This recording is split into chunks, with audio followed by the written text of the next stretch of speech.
अल्लाह जे उन दीन इस्लाम जो रंग तंहिंजे करे मुसलमानो ईमान वॾे में वॾी शइ आहे, कलमो पाक वॾे में वॾी शइ आहे।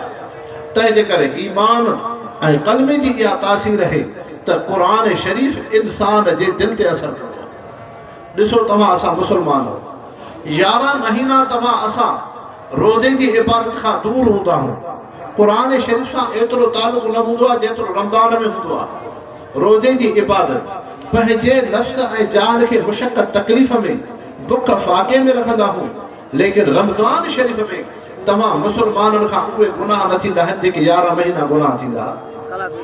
इहा दीन जी तासीर आहे।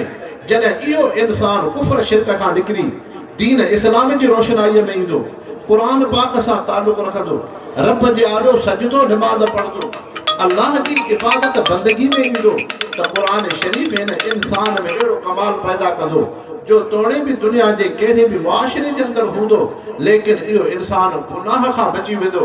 हाणे गुनाह खां बचाइण वारी शइ ईमान ऐं कलमो ऐं क़ुरान जी तासीर, क़ुरान पाक जी तासीर आहे। इंसानो दीन वॾे में वॾी नेमत आहे, अल्लाह जो ज़िक्र, अल्लाह सां ताल्लुक़ केॾी वॾी नेमत आहे। इंसान जे अंदरि बुनियादी शइ आहे उनखे सुकून हुजे।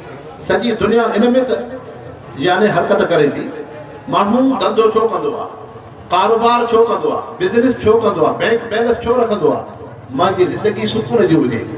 लेकिन इंसान दुनिया जा असबाब वसाइल सभु मुहैया करे जेसीं ताईं इनखे क़ुरान ऐं निमाज़ ऐं अल्लाह जो ज़िक्र न आहे तेसीं ताईं हिनखे सुकून न मिलंदो। अला बिज़िक्रिल्लाहि तत्मइनुल क़ुलूब, अल्लाह से फरमायो इंसान खे सुकून मां रब जे ज़िक्र ऐं यादगिरी सां मिलंदो। हाणे मुसलमानो इहो ई इंसान जॾहिं मस्जिद शरीफ़ में अचे थो, क़ुरान पाक जे वादो नसीहत में वेहे थो, निमाज़ जे अंदरि अचे थो, अल्लाह जे ज़िक्र खे जॾहिं पुरस रखे थो, हिनखे गहरी निंड सकीनत अचे थी। लेकिन साॻियो ई इंसान सॼी राति शराब मौसूकी जी महफ़िल में वेठो हुजे त हिनखे निंड हिकिड़ो सेकंड बि न ईंदी। मालूम थियो त हुते गंदगी आहे, गंदगी में सुकून न हूंदो आहे। हेॾे उन निमाज़ क़ुरान ज़िक्र जा अनवारात आहिनि जंहिंजे करे इन मोमिन पाने खे थोरी गहरी निंड अचे थी। हज़रत अली रज़ियल्लाहु अन्हु फरमाए, ग़ज़वे उहद या ख़ैबर जे अंदरि असांजे हथ में तूनी हथियार आहिनि, ज़ोरी गहरी निंड पई अचे। इहा उन दीन इस्लाम जूं बरकतूं त इंसानो दुनिया जो सुकून अल्लाह साईं पंहिंजी किताब क़ुरान शरीफ़ में रखियो। इंसान ज़ात जो तक़द्दुस एहतराम अल्लाह साईं क़ुरान शरीफ़ में रखियो आहे। उहे इंसान जेके रुपए पैसे दुनिया सां शौक़ रखंदा हुआ, लेकिन मोहम्मद मुस्तफ़ा जी सोहबत तरबियत खां बैदि हाणे दुनिया जी अहमियत नाहे, दुनिया खां वधीक अल्लाह सां ताल्लुक़। हज़रत साद बिन अबी वक़ास रज़ियल्लाहु अन्हु सहाबी आहिनि, मदाइन जा फातिह आहिनि। हिकिड़ो सहाबी बादशाह जो माल गनीमत हीरा ऐं जवाहिरात सोने जूं संदूकूं खणी करे हज़रत साद जी ख़िदमत में अचे थो। हज़रत साद रज़ियल्लाहु अन्हु फरमाइनि था, तोखे त इनाम हुओ मां ॾियां, पर हाणे हज़रत उमर रज़ियल्लाहु अन्हु तोखे इनाम ॾींदो। त सहाबी मुजाहिद तो फरमाए, साद मां तुंहिंजी ख़िदमत में जेके सोने जूं संदूकूं खणी आयो आहियां, बादशाह जूं जेके हीरनि जवाहिरात सां आहिनि, इहे इन खां न खणी आयो आहियां त तूं मूंखे इनाम ॾे या मुंहिंजो नालो रोशन थिए। बल्कि मुंहिंजो मक़सदु अल्लाह जी रज़ा आहे। ऐं रब साईं क़ुरान शरीफ़ में फरमायो, वमा उमिरू इल्ला लियअबुदुल्लाह मुख़लिसीन लहुद्दीन, जेको अमल कयो इख़लास सां कयो। इख़लास वॾी शइ आहे। तव्हां असां उम्मत जे अंदरि अॼु दीन जो हर शोबो आहे, लेकिन इख़लास सहाबा जे अंदरि हो, अल्लाह जे सालिह बाननि जे अंदरि हो।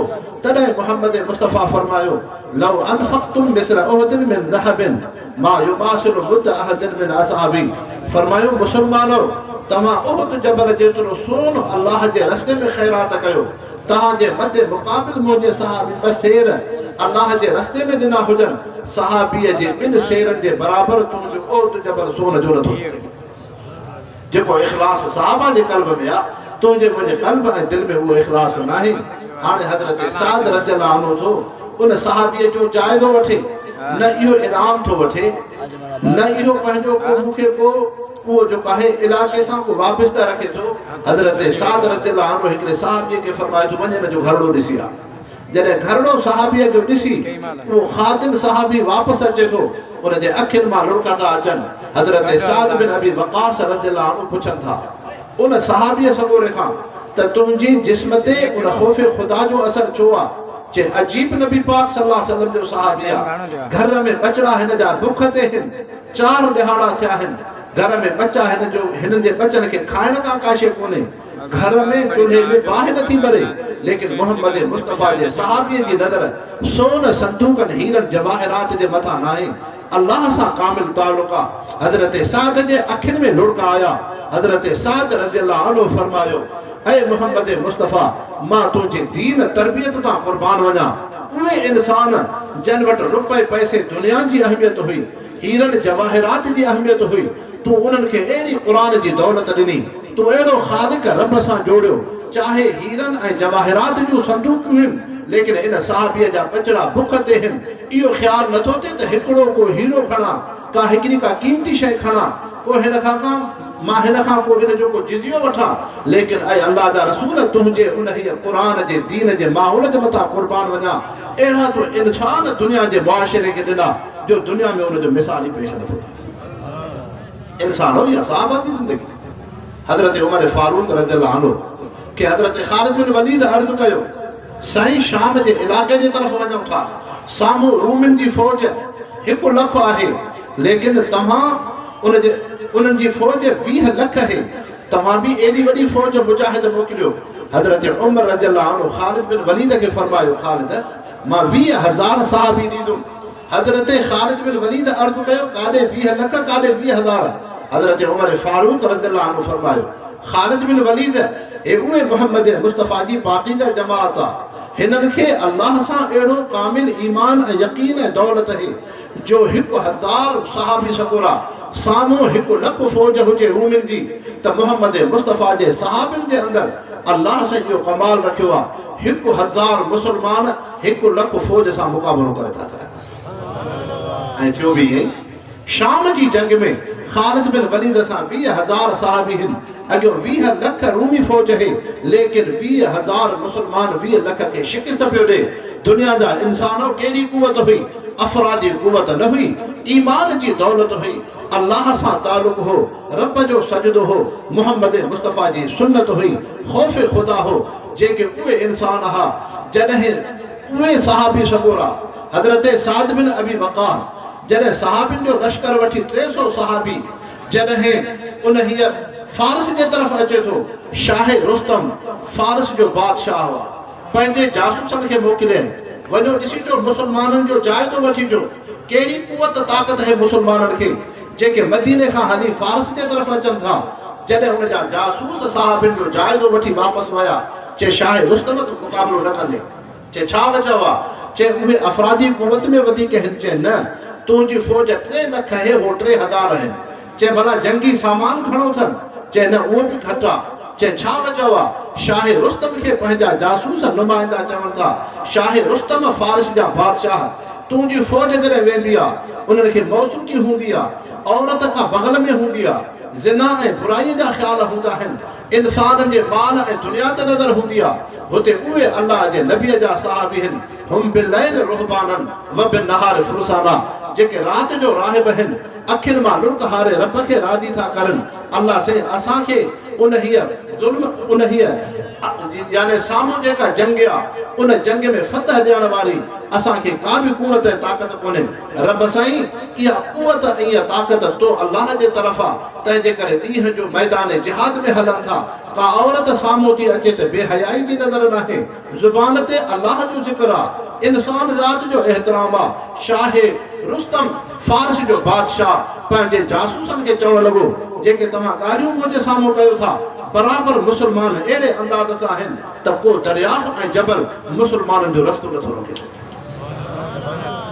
इंसान दीन ईमान वॾे में वॾी कुवत आहे तॾहिं हज़रत उमर फारूक रज़ियल्लाहु अन्हु हज़रत अबू उबैदा रज़ियल्लाहु अन्हु सहाबीअ खे फरमायो ऐं अबू उबैदा इन्ना कुन्ना अज़ल्ल क़ौमिन अअज़्ज़ना अल्लाहु बिल इस्लाम महमा नतलुबुल इज़्ज़त बिग़ैर इस्लाम अज़ल्लना अल्लाह अबू उबैदा उहे सादाई इंसान हूं कॾहिं शिरक में हुयासीं कॾहिं बुत परस्ती जे अंधेरे में हुयासीं कॾहिं जहालत जे अंधेरे में हुयासीं रब जी सुञाण कोन हुई अल्लाह जी सुञाण कोन हुई लेकिन महबूब मुस्तफ़ा आया जन दीन जी दावत ॾिनी अजो उमर दीन इस्लाम में आ, अबू उबैदा दीन इस्लाम में आ, अल्लाह सा ताल्लुक आ।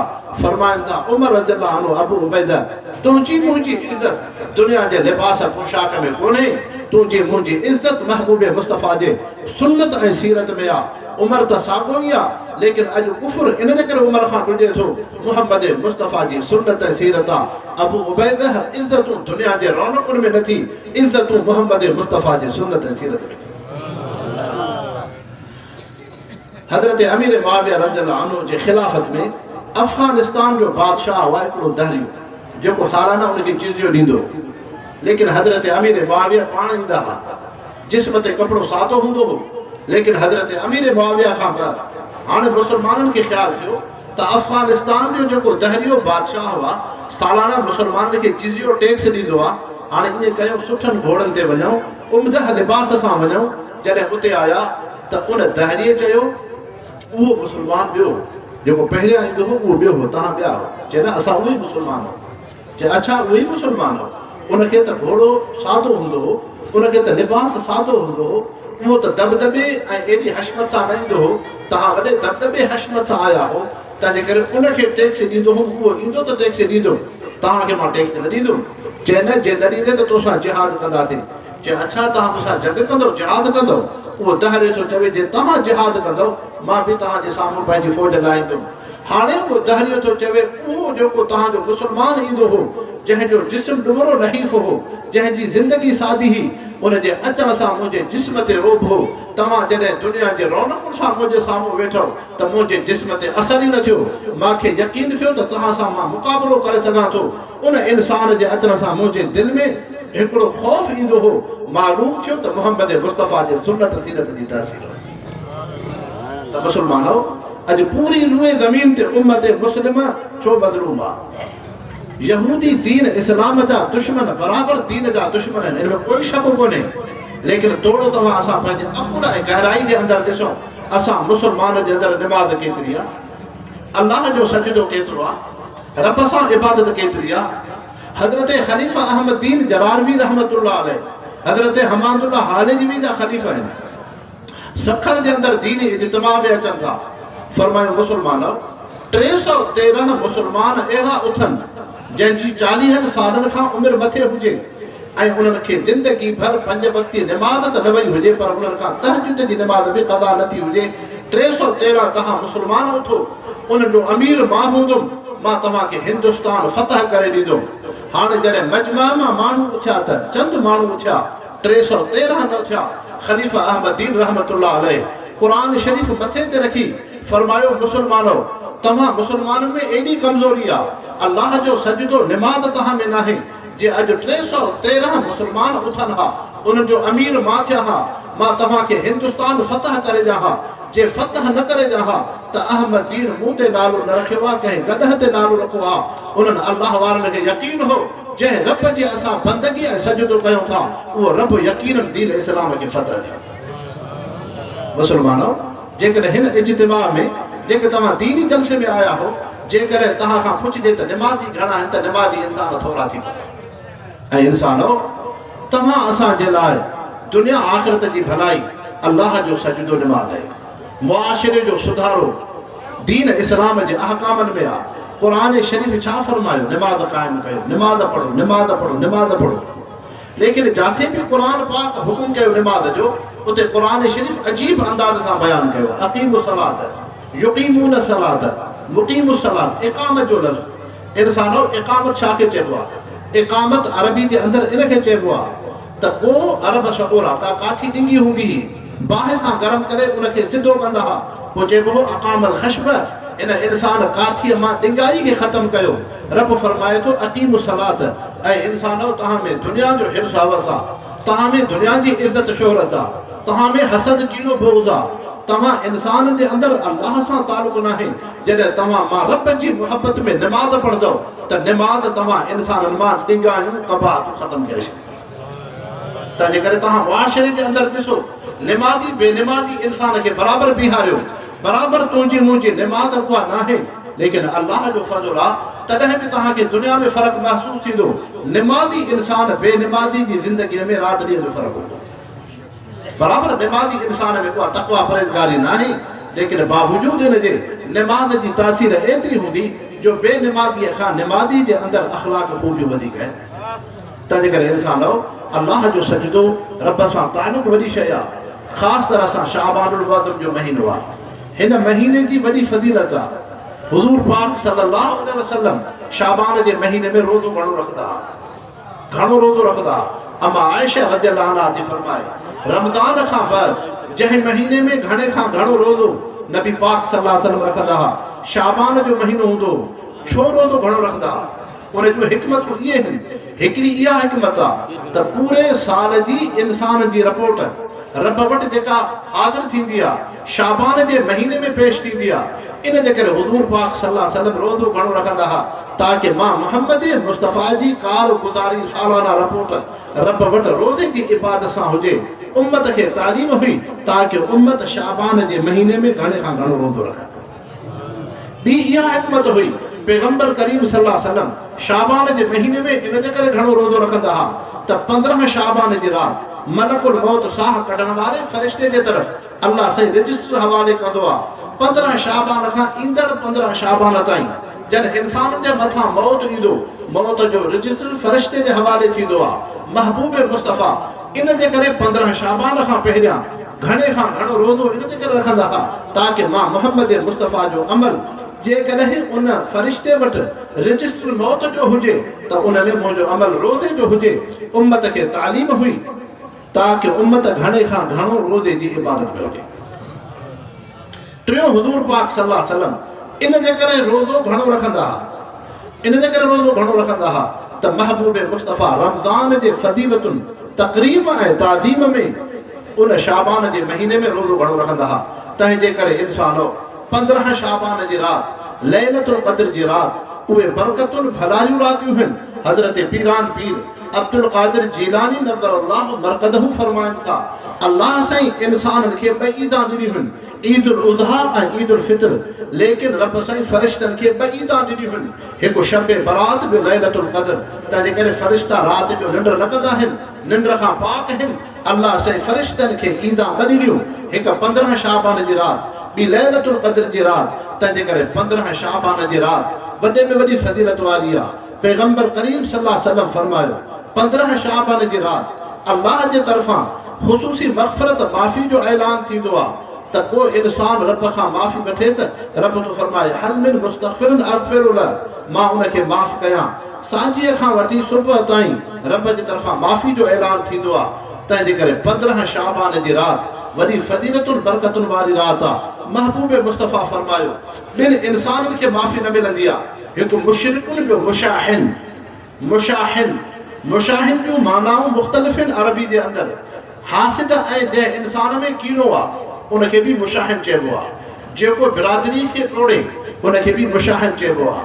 जेको ज़िना शराब करे उनखे बि मुशाहिन चइबो आहे। जेको ज़ुल्म ज़्यादती करे उनखे बि मुशाहिन चइबो आहे। जेको तकब्बुर गुरूर में हले उनखे बि मुशाहिन चइबो आहे। लुग़त अरबी जे अंदरि मुशाहिन जे लफ़्ज़ जूं मुख़्तलिफ़ माना आहिनि। तंहिंजे करे उलमा इकराम फरमायो, मुशरिक खे बि माफ़ी न मिलंदी, जंहिं इंसान में हसद आहे उनखे बि माफ़ी न मिलंदी, जेको बिरादरी खे खां नफ़रत करे थो उनखे बि माफ़ी न मिलंदी, जेको तकब्बुर गुरूर सां हले थो उनखे बि माफ़ी न मिलंदी, जेको गुनाहनि ते मुसर आहे उनखे बि माफ़ी न मिलंदी।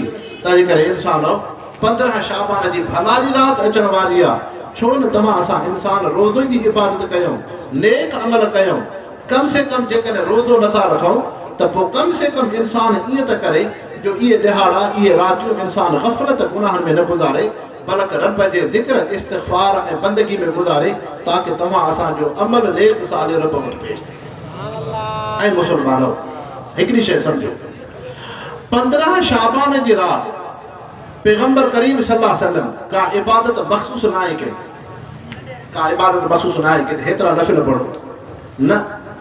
अलबत्ता हुज़ूर पाक सल्लल्लाहु अलैहि वसल्लम सहाबा किराम नेक सालिबाननि 15 शाबान जी राति फज़ीलत सम्झी इबादतूं कयूं आहिनि। तंहिंजे करे 15 शाबान जी राति का मख़सूस इबादत दीन में न आहे। अवां नमाज़ पढ़ो, क़ुरान पढ़ो, ज़िक्र कयो, इस्तिग़फ़ार पढ़ो, नेक अमल कयो। पैगंबर करीम सल्लल्लाहु अलैहि वसल्लम फरमायो, ला युक़बलु अमलुल अब्द इल्ला सवाबन, इंसान जो वो अमल क़बूल आहे जेको सिधो हुजे। समझो मुसलमानो दीन खे, दीन तव्हां असांखे इहा शइ थो चवे उदखुलू फिस्सिल्म में काफ़ा, पूरे जा पूरा इस्लाम में अचो। ईअं न आहे त हिकु पेर दीन में आहे ॿियो पेर तव्हांजो दुनिया जे ख्वाहिशात में हुजे, न, तव्हांजा ॿई पेर दीन इस्लाम में हुजनि। महबूब मुस्तफ़ा फरमायो इंसान जो उहो अमल क़बूल आहे जेको सिधो हुजे। उन हीअ मोहम्मद मुस्तफ़ा जे नेक तरीक़े ते, सहाबा जे तरीक़े ते, क़ुरान शरीफ़ जी रोशनाईअ ते, जे तव्हांजो अमल केॾो बि भलो आहे पर क़ुरान मोहम्मद मुस्तफ़ा जे तरीक़े ते न आहे, रब वटि क़बूल न थींदो। उनजो मिसाल सम्झो, तव्हां असां इशा जी नमाज़ पढ़ंदासीं। इशा जी नमाज़ घणी आहे? 4 रकात। पहिरें अतहियात खां बाद 3 रकात ते वञिबो आहे। हाणे हिकिड़ो शख़्स थो चवे त मुंहिंजी दिलि में हुज़ूर पाक सल्लल्लाहु अलैहि वसल्लम सां मोहबत आहे, मां आशिक़ रसूल आहियां, मां दुरूद पढ़ंदुमि, दुरूद बि इब्राहिमी पढ़ंदुमि, मां उलमा बुज़ुर्गान दीन खां ॿुधो आहे दुरूद पाक जी वॾी फज़ीलत आहे, घणे खां घणो दुरूद शरीफ़ पढ़जे। तंहिंजे करे दुरूद इब्राहिमी वरी सभिनि खां वधीक फज़ीलत वारो आहे। नमाज़ में तो कोई पढ़दा हूं आख़िर में, पर मां पहिरें अतहियात में उन खां मां पोइ पढ़ंदुमि जो मुंहिंजी दिलि में हुज़ूर पाक सल्लल्लाहु अलैहि वसल्लम सां मोहबत आहे। हाणे इहो शख़्स पैगंबर करीम सल्लल्लाहु अलैहि वसल्लम जी मोहबत में दुरूद इब्राहिमी तो पढ़े जेको नमाज़ में ही पढ़बो आहे, पर आख़िरी अतहियात में हे पहिरें अतहियात खां हे उन वक़्त में तो पढ़े। हाणे इहो इंसान जे भुल में पढ़े त नमाज़ थी वेंदसि, पर जेकॾहिं ॼाणी वाणी इन दुरूद शरीफ़ पढ़ियो, वञी मौलाना अली असलम साहब उलमा मुफ्तियान खां वञी फतवा वठो जेको ॼाणी वाणी पहिरें अतहियात खां बाद दुरूद शरीफ़ जेकॾहिं इन पढ़ियो त